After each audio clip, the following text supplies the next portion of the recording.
Hello students, कैसे हैं आप। फिर से एक नया चैप्टर लेकर आपके सामने हूँ। आज हमारा चैप्टर है चैप्टर 2 अर्थव्यवस्था का भारतीय अर्थव्यवस्था के क्षेत्रक। चैप्टर 2 भारतीय अर्थव्यवस्था के क्षेत्रक, ठीक है। चलिए, तो फर्स्ट जो क्वेश्चन है हमारे पास में आज हमसे पहला क्वेश्चन हमारा है, कौन सा क्षेत्रक सबसे अधिक रोजगार देता है। तो अर्थव्यवस्था के जो क्षेत्रक हैं मुख्यतः 3 क्षेत्रक होते हैं, प्राथमिक क्षेत्रक, द्वितीयक क्षेत्रक और तृतीयक क्षेत्रक।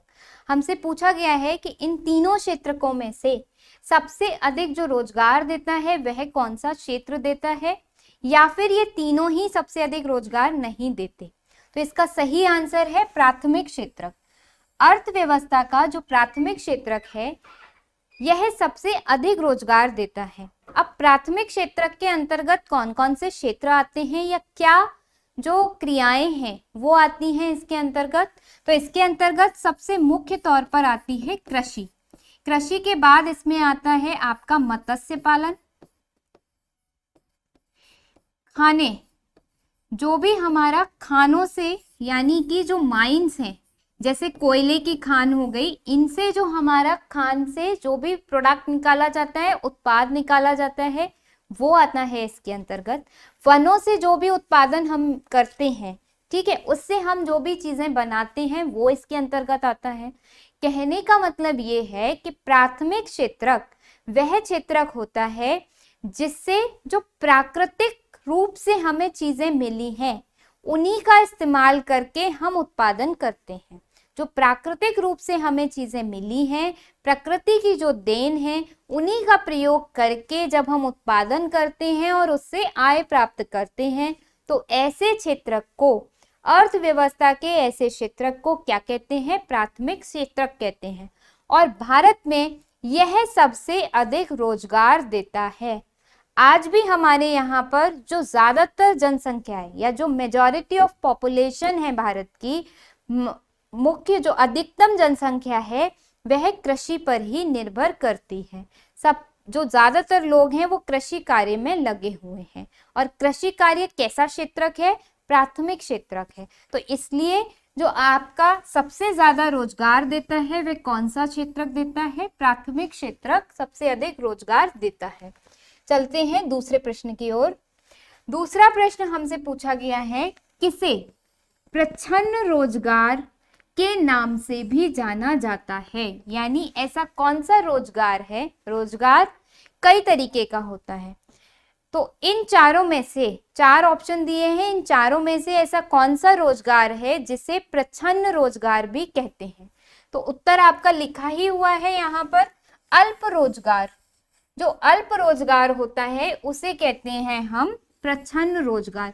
जैसे पिछले अध्याय में हमने क्या देखा था, प्रति व्यक्ति आय को औसत आय भी कह रहे थे। तो उसी तरीके से अगर कहीं पे प्रच्छन्न रोजगार लिखा है तो भी वही मतलब है, और कहीं पर अगर अल्प रोजगार लिखा है तो भी वही मतलब है। ठीक, इस बात को ध्यान रखिएगा। आगे चलते हैं अगले प्रश्न पर। अगला प्रश्न हमसे पूछ रहे हैं कि किस वर्ष महात्मा गांधी राष्ट्रीय ग्रामीण रोजगार गारंटी एक्ट योजना चलाई गई।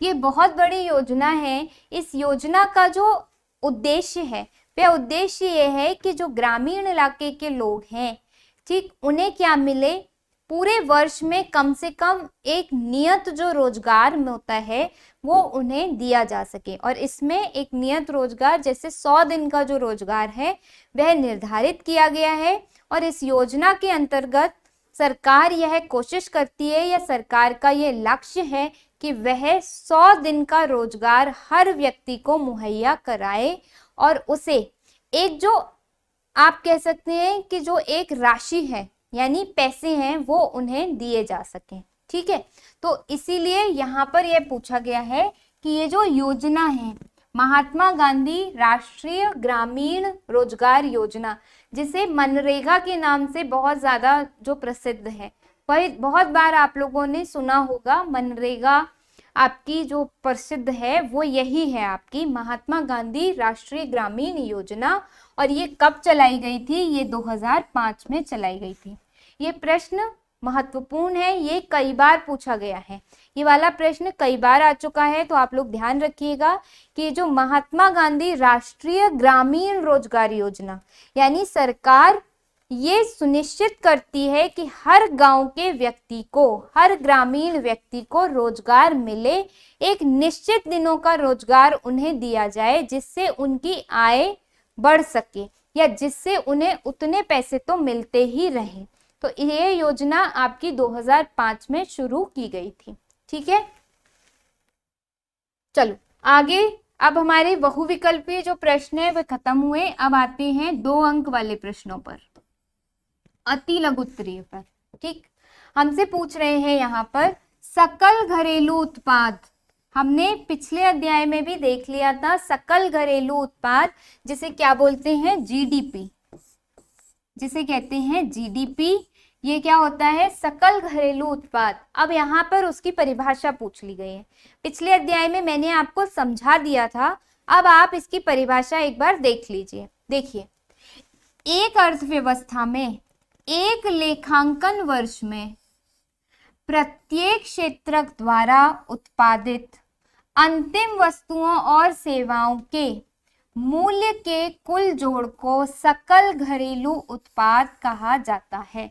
ये हो गई इसकी परिभाषा। क्या है परिभाषा, एक लेखांकन वर्ष में, मान लेते हैं एक वर्ष में, ठीक, प्रत्येक क्षेत्रक द्वारा उत्पादित अंतिम वस्तुओं और सेवाओं के मूल्य के कुल जोड़ को सकल घरेलू उत्पाद कहा जाता है। मतलब मान लीजिए अगर ये हमारा भारत है और भारत में यहाँ पर उत्पादन हो रहा है, बहुत सारे उत्पादन भी हो रहे हैं, बहुत सारी सेवाएं भी दी जा रही हैं। इन सब के बदले में क्या आएगा, पैसा आएगा, मूल्य होगा इनका कुछ ना कुछ। तो पूरे वर्ष में जितने भी उत्पादन हुआ और जितनी भी सेवाएं दी गई, उनसे जो भी मूल्य प्राप्त हुआ, उस पूरे मूल्य को जोड़ देंगे, कुल जोड़ कर देंगे उसका, तो उसे हम क्या कहेंगे, सकल घरेलू उत्पाद कहेंगे।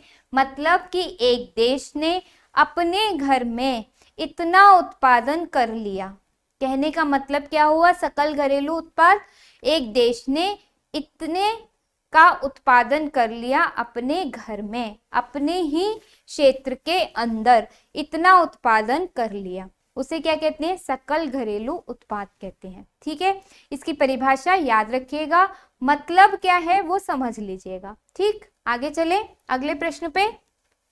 चलो देखते हैं अगला प्रश्न। अगला प्रश्न बहुत साधारण सा है, मौसमी बेरोजगारी क्या है। नाम में ही लगा हुआ है मौसमी और उसके बाद बेरोजगारी, यानी कि सीजन की वजह से। एक आपका गर्मी आई, गर्मी के बाद सर्दी आई, सर्दी के बाद बरसात आई। ऋतुएं या आपके जो सीजन है वो क्या हो रहे हैं, बदल रहे हैं। मौसम क्या हो रहे हैं, परिवर्तित होते हैं एक के बाद एक। अब जो इनकी मौसम बदलने की वजह से जो बेरोजगारी आती है, उसे हम क्या कहते हैं, मौसमी बेरोजगारी कहते हैं। ठीक, कैसे, बेरोजगारी वह स्थिति है जिसमें लोगों को पूरे साल काम नहीं मिलता, साल के कुछ महीनों में ये लोग बेरोजगार रहते हैं। जैसे उदाहरण देखते हैं, बारिश आई, बारिश आई, अभी जो बारिश का मौसम चल ही रहा है, तो क्या होता है, जो भी आपके कंस्ट्रक्शन हो रहे होते हैं, बड़ी बड़ी बिल्डिंग बन रही होती हैं, तो आपका इन पे काम क्या होता है, रुक जाता है। क्यों, क्योंकि बारिश में आपका जो भी निर्माण कार्य होता है वह नहीं किया जाता, क्योंकि अगर बारिश आएगी तो सारा किया हुआ निर्माण कार्य क्या होता है, खराब हो जाता है। तो जो भी मजदूर इनमें लगे हुए थे उनका क्या हुआ, रोजगार चला गया। तो अब इसे क्या कहेंगे, मौसमी बेरोजगारी कहेंगे। वो बेरोजगार हो गए किस कारण से, मौसम के कारण से। बारिश जैसे ही जाएगी, जैसे ही सर्दी आएगी, सर्दी के बाद गर्मी आएगी, उन्हें फिर से रोजगार मिल जाएगा, उनका रोजगार फिर से शुरू हो जाएगा और वो फिर से निर्माण कार्य में लग जाएंगे। इसका मतलब कि ऐसी बेरोजगारी जो मौसम के कारण आती है उसे हम क्या कहते हैं, मौसमी बेरोजगारी कहते हैं। इस तरीके की बेरोजगारी में जो व्यक्ति है, जो रोजगार करने वाला इंसान है, वो थोड़े समय के लिए बेरोजगार हो जाता है किसी एक विशेष मौसम की वजह से। ठीक है, समझ में आई बात? आगे चलें अगले प्रश्न पर। चलो देखते हैं अगला प्रश्न क्या कह रहा है हमसे। चलिए अगला प्रश्न कह रहा है रोजगार के संगठित क्षेत्र को परिभाषित कीजिए। यानी रोजगार के, हम जो रोजगार करते हैं वो दो क्षेत्रों में करते हैं, एक होता है संगठित क्षेत्र, एक होता है असंगठित क्षेत्र। हमसे पूछा गया है कि जो रोजगार किया जाता है, काम किया जाता है, वो असंगठित क्षेत्र में भी किया जाता है, संगठित क्षेत्र में भी किया जाता है। तो हमें किसकी परिभाषा देनी है? हमें संगठित क्षेत्र की परिभाषा देनी है। यानी हमें संगठित क्षेत्र के बारे में बताना है, रोजगार का संगठित क्षेत्र से आप क्या समझते हैं वह हमें बताना है। अब देखिए संगठित क्षेत्र क्या होता है। संगठित क्षेत्र से तात्पर्य उन उद्यमों या कार्य स्थानों से है जहां रोजगार की अवधि नियमित होती है। ये क्षेत्र सरकार द्वारा पंजीकृत होते हैं और उन्हें सरकारी नियमों एवं विनियमों का अनुपालन करना होता है। ठीक, तो संगठित क्षेत्र कैसे क्षेत्र हैं?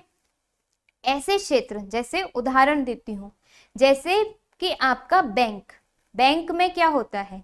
बैंक में जब हम जाते हैं तो हमें वहां पे कार्य करने वाले व्यक्ति दिखाई देते हैं। वो क्या कर रहे हैं? रोजगार कर रहे हैं, काम कर रहे हैं वहां पे। कैसे क्षेत्र में है वो? एक संगठित क्षेत्र में है। क्यों? क्योंकि बैंक सुबह 10 बजे खुलता है, शाम को 6 बजे 5 बजे बंद हो जाता है। वो सुबह 10 बजे ड्यूटी पर आते हैं और शाम को 5 बजे ड्यूटी से चले जाते हैं। तो वो कैसा? उनके कार्य करने की अवधि एक निश्चित समय है। यानी वो कैसा क्षेत्र है? संगठित क्षेत्र है। दूसरी बात, बैंक में कितना पैसा उन्हें मिलेगा, यानी वो जो अपनी सेवाएं दे रहे हैं, वो जो काम कर रहे हैं, उसके बदले उन्हें कितनी तनख्वाह मिलेगी, ये जब वो नौकरी ज्वाइन करते हैं तब उन्हें एक लेटर पर लिखकर मिल जाता है, एक पत्र मिल जाता है उन्हें। उसमें सारी चीजें लिखी होती हैं कि आपकी इतनी छुट्टियां होंगी, आपको इतनी वेतन मिलेगा, आपको ये जो लीव है ये मिलेगी, आपको घूमने का पैकेज मिलेगा।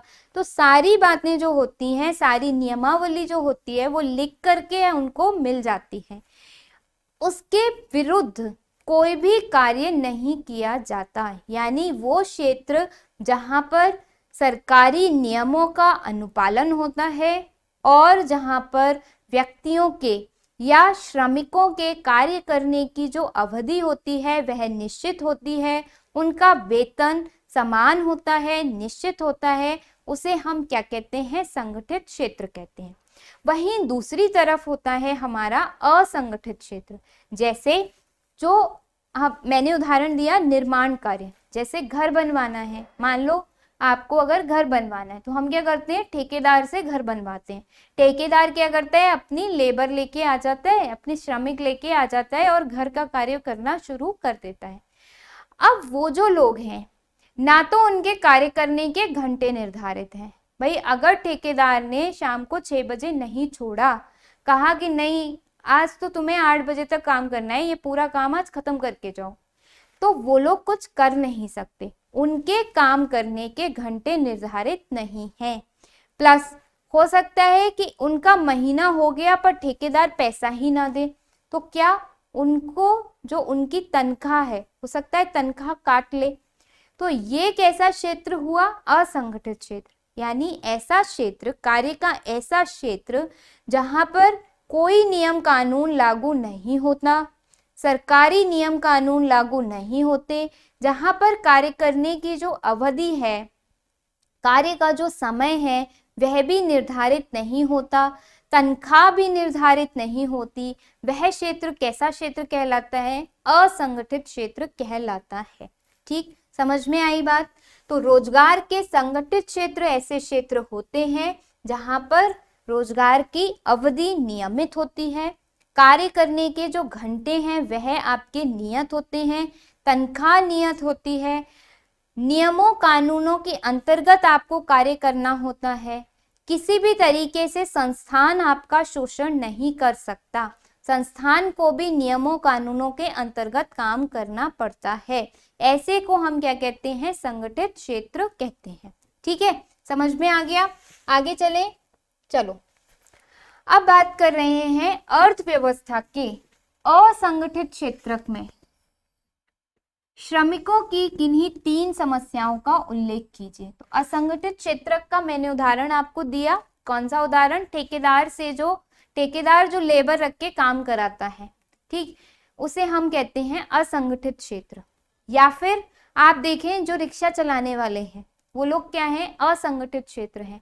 रिक्शा चला रहे हैं, कोई उन्हें मान लो यहाँ से बेगम पुल के 20 रुपए भी दे सकता है, कोई 10 में भी मान जाते हैं, 30 में भी मान जाते हैं। तो उसके हिसाब से उनके पैसे क्या होते हैं? बदलते रहते हैं। तो पहला है इसमें जो समस्या होती है, इस तरीके के क्षेत्र में जो समस्या होती है, फर्स्ट है आपका श्रमिकों को कम वेतन मिलता है और प्रायः यह नियमित नहीं होता। बिल्कुल सही बात है कि श्रमिकों को एक तो वेतन कम मिलता है, वो जब उनका मन होता है जितना पैसा देना चाहते हैं उतना देते हैं, और जब मन होता है तब देते हैं। मान लो 4 दिन तक टालते रहे कि आज आपका पैसा हम नहीं दे रहे, हमारे पास पेमेंट नहीं आई। दूसरा क्या हो सकता है? श्रमिकों का रोजगार अनिश्चित होता है, यानी उनका जो रोजगार है वो निश्चित नहीं है, समय निर्धारित नहीं है कि 4 घंटे में छुट्टी होगी, 5 घंटे में छुट्टी होगी या 6 घंटे में छुट्टी होगी। जब ठेकेदार का मन होगा तब छुट्टी करेगा, नहीं मन होगा तो 10 घंटे काम करवाता रहेगा। ठीक है। तीसरा, श्रमिकों को सवेतन छुट्टी तथा बीमारी के कारण छुट्टी आदि नहीं मिलती है। असंगठित क्षेत्र में क्या होता है? आप बीमार भी हैं तो भी आपको छुट्टी नहीं मिलेगी, आपको फिर भी जाना पड़ेगा। अगर आप नहीं गए तो आपके पैसे काट लिए जाते हैं। जबकि बैंक में, स्कूल क्या है? आपके विद्यालय में जो भी अध्यापक हैं वो क्या है? संगठित क्षेत्र है। आप अगर बीमार हैं तो एप्लीकेशन लिखकर दे दीजिए, आवेदन लिखकर दे दीजिए कि सर मैं बीमार हूं इसलिए मैं नहीं आ सकता, तो आपको छुट्टी दी जाएगी। क्यों? क्योंकि सरकार ने ये नियम बनाया है और संगठित क्षेत्र तो सरकार के नियम के हिसाब से चलेगा, लेकिन असंगठित क्षेत्र तो सरकार के नियम के हिसाब से नहीं चलता, यानी वहां पर वेतन कट जाएगा और बीमारी के कारण छुट्टी आदि मिलने की संभावना बहुत कम होती है। मिलती नहीं है पहली बात तो, दूसरी बात अगर मिलेगी तो वेतन आपका काट लिया जाएगा। हो सकता है आपने 3 से 4 दिन की अगर ज्यादा छुट्टी कर ली, आप ज्यादा बीमार हैं, आपने ज्यादा छुट्टी कर ली, तो वो आपको हटा के किसी दूसरे को रख ले, बिना किसी बताए जताए या बिना किसी आपके नोटिस के वो आप किसी दूसरे को रख सकते हैं। तो ऐसा क्षेत्र क्या होता है? असंगठित क्षेत्र। और ये 3 समस्याएं हैं जो असंगठित क्षेत्र में देखने को मिलती हैं। पहली, वेतन कम मिलता है और नियमित नहीं मिलता। दूसरी, रोजगार अनिश्चित होता है, 1 घंटे, 2 घंटे, 3 घंटे, कहेंगे शुरू में 2 घंटे का काम है, लगा देंगे, आपको रोक के रख लेंगे 5 घंटे। ठीक। तीसरा, बीमारी की वजह से आप छुट्टी नहीं ले सकते, छुट्टी नहीं मिलती वहां पर स्वास्थ्य कारणों से। तो ये 3 मुख्य समस्याएं हैं असंगठित क्षेत्र की, और संगठित क्षेत्र में ये समस्याएं नहीं होती। क्यों? क्योंकि वो नियमों कानूनों पे चलता है। ठीक है, चलें अगले प्रश्न पर। चलो, अगला प्रश्न पूछा गया है कि आर्थिक क्रियाओं से क्या अभिप्राय है। सबसे पहली बात तो इसका हमें मतलब बताना है कि आर्थिक क्रियाओं से क्या अभिप्राय है। दूसरा, इसी में ही पूछा गया है प्रमुख आर्थिक क्रियाओं का वर्णन कीजिए। तो सबसे पहले तो हमें ये बताना है कि आर्थिक क्रियाओं से आप क्या समझते हैं, क्या तात्पर्य है आर्थिक क्रियाओं का। और दूसरा, हमें बताना है कुछ आर्थिक क्रियाओं का उदाहरण, कुछ आर्थिक क्रियाओं के उदाहरण बताने हैं हमें। ठीक है, तो पहला देखते हैं। सबसे पहले आर्थिक क्रियाएं क्या होती हैं। वे सभी क्रियाएं जिनसे मनुष्य को धन प्राप्त होता है क्या कहलाती हैं? आर्थिक क्रियाएं कहलाती हैं। जैसे खेती करना, नौकरी करना आदि, ये क्या है? आर्थिक क्रियाएं हैं। हर एक ऐसी क्रिया जिससे धन प्राप्त हो रहा है, जिससे पैसे मिल रहे हैं, जिससे आय हो रही है, उसे क्या कहते हैं? आर्थिक क्रियाएं कहते हैं।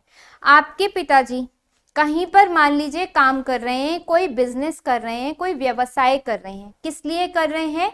पैसे के लिए कर रहे हैं, आय के लिए कर रहे हैं, तो वो क्या कर रहे हैं? आर्थिक क्रिया कर रहे हैं।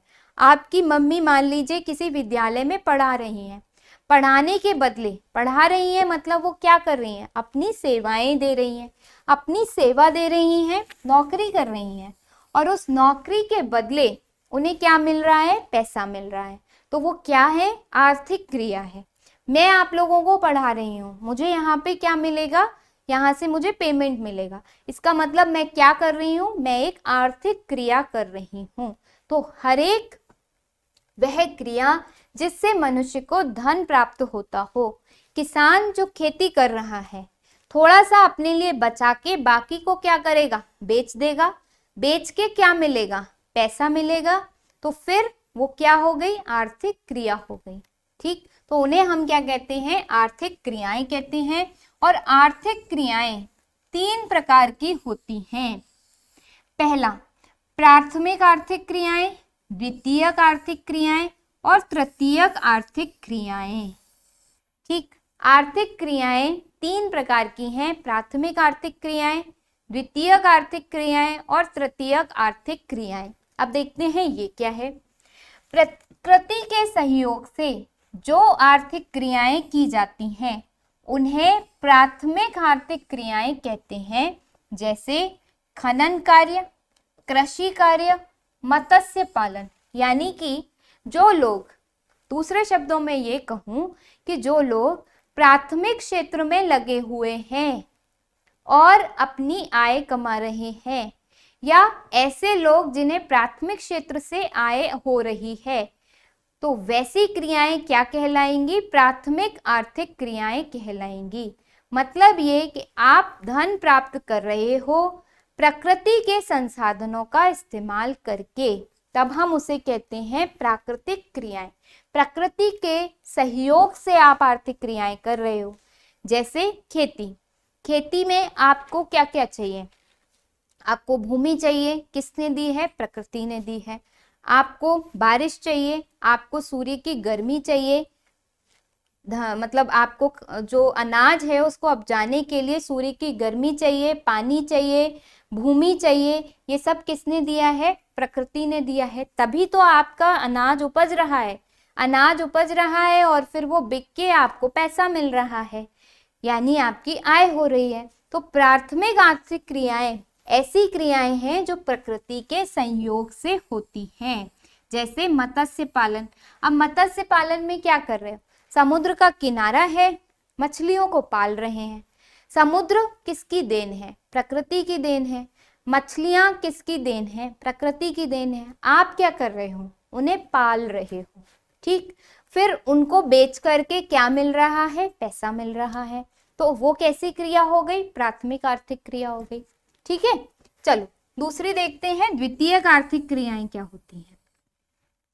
वे क्रियाएं जो प्राकृतिक उत्पादों की सहायता से विभिन्न वस्तुओं का निर्माण करती हैं उन्हें द्वितीयक आर्थिक क्रियाएं कहते हैं। जैसे कपास से कपड़े बनाना, लकड़ी से कागज बनाना आदि। अब देखिए, द्वितीयक क्या है? जो भी आपका उत्पादन हो रहा है या जो भी चीजें आपको प्रकृति से मिली। जैसे आपको कपास आपको मिला प्रकृति से, लेकिन कपड़ा हमने खुद बनाया। कहाँ पे बनाया? मिलों में बनाया। फिर कपास बिक रहा था, उससे तो कम आमदनी हो रही थी, लेकिन जब हमने उसका कपड़ा बना दिया और कपड़ा बना करके बेचा तो ज्यादा आय हुई। तो ये वो लोग जो कपड़ा बनाने में लगे हैं उसे हम क्या बोलते हैं? द्वितीयक आर्थिक क्रियाएं। जैसे लकड़ी पेड़ से तोड़ करके ऐसे बेचोगे तो उतनी अच्छी नहीं बिकती, लेकिन जो बढ़ई था या कारपेंटर जो था उसने क्या किया? लकड़ी ली पेड़ की और उसे अपने काम करके फर्नीचर बना दिया उसका। तो वो कैसी क्रियाएं हुई? द्वितीयक क्रियाएं हुई। यानी प्रकृति से हमें सामान तो मिला, लेकिन हमने उस पर काम किया अपना, अपना काम करके हमने उसका रूप परिवर्तन किया और उससे फिर हमें आय ज्यादा हुई, तो वैसा क्षेत्र क्या कहलाएगा? द्वितीयक क्षेत्र या द्वितीयक आर्थिक क्रियाएं कहलाएंगी। यानी प्राकृतिक उत्पादों की सहायता से विभिन्न वस्तुओं का निर्माण कर लेते हैं और जो विभिन्न वस्तुएं बनती हैं फिर उससे हम आय प्राप्त करते हैं। ठीक, तो ऐसे क्या कहलाते हैं? द्वितीयक आर्थिक क्रियाएं कहलाती हैं। थर्ड नंबर, तृतीयक आर्थिक क्रियाएं क्या हैं? फिर वे क्रियाएं जो किसी वस्तु का उत्पादन नहीं करती। अब हम क्या कर रहे हैं? किसी वस्तु का उत्पादन नहीं कर रहे, लेकिन प्राथमिक और द्वितीयक क्रियाओं को विकास में सहयोग करती है। ऐसी क्रियाएं जो उत्पादन तो नहीं करती। उत्पादन कौन कर रहा है? प्रथम वाला कर रहा है, द्वितीय वाला कर रहा है।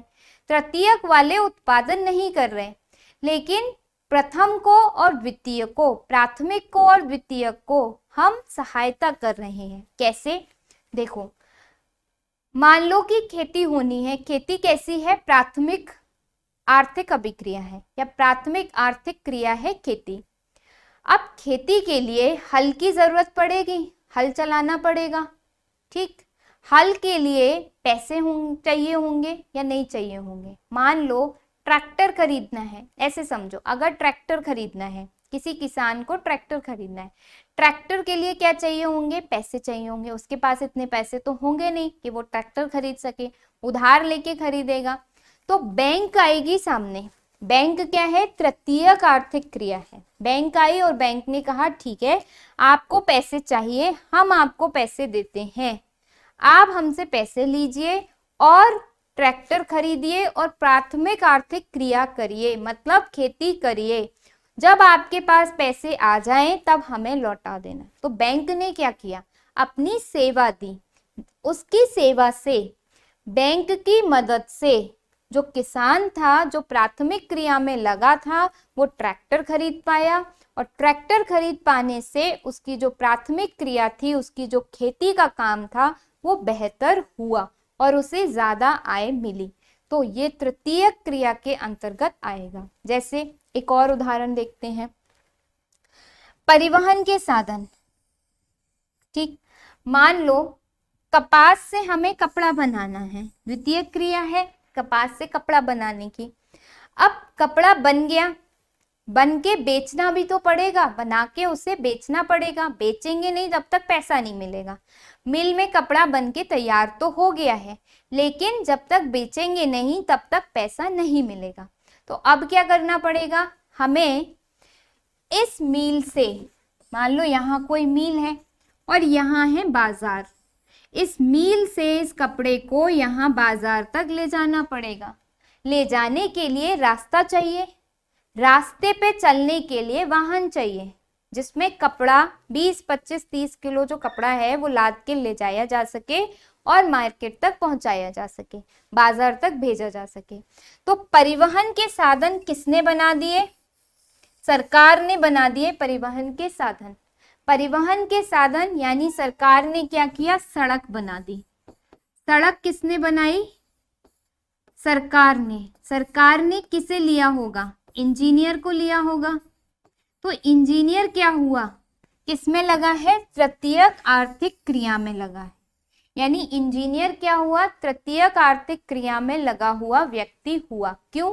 क्योंकि उसने ना तो उत्पादन किया और लेकिन उसने क्या किया? जो लोग उत्पादन कर रहे थे उनको मदद की। अगर ये सड़क नहीं बनती तो यहाँ पे जो कपड़ा बना था वो मार्केट तक नहीं पहुँचता और यहीं पे खराब हो जाता।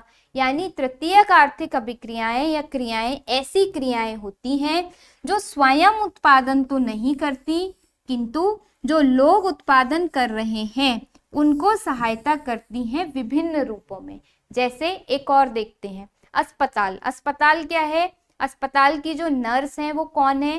तृतीयक आर्थिक अभिक्रिया में क्रियाओं में लगी हुई हैं। कैसे? किसान मान लीजिए खेती करते हैं, बीमार हो गए, अगर बीमार हो जाएंगे तो खेती नहीं कर पाएंगे, यानी प्राथमिक आर्थिक क्रिया प्रभावित होगी।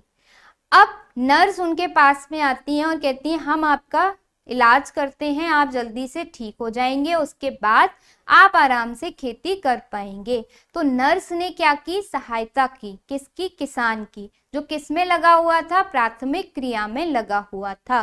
तो नर्स क्या हो गई, तृतीय क्रिया में लगी हुई व्यक्ति हो गई और उसकी मदद से प्राथमिक क्रिया क्या हुई, बढ़ी। प्राथमिक क्रिया में लगा हुआ जो व्यक्ति था उसको मदद हुई। ठीक, तो इसे कहते हैं हम तृतीयक आर्थिक क्रियाएं। समझ में आया होगा। चलिए चलते हैं अगले प्रश्न पर।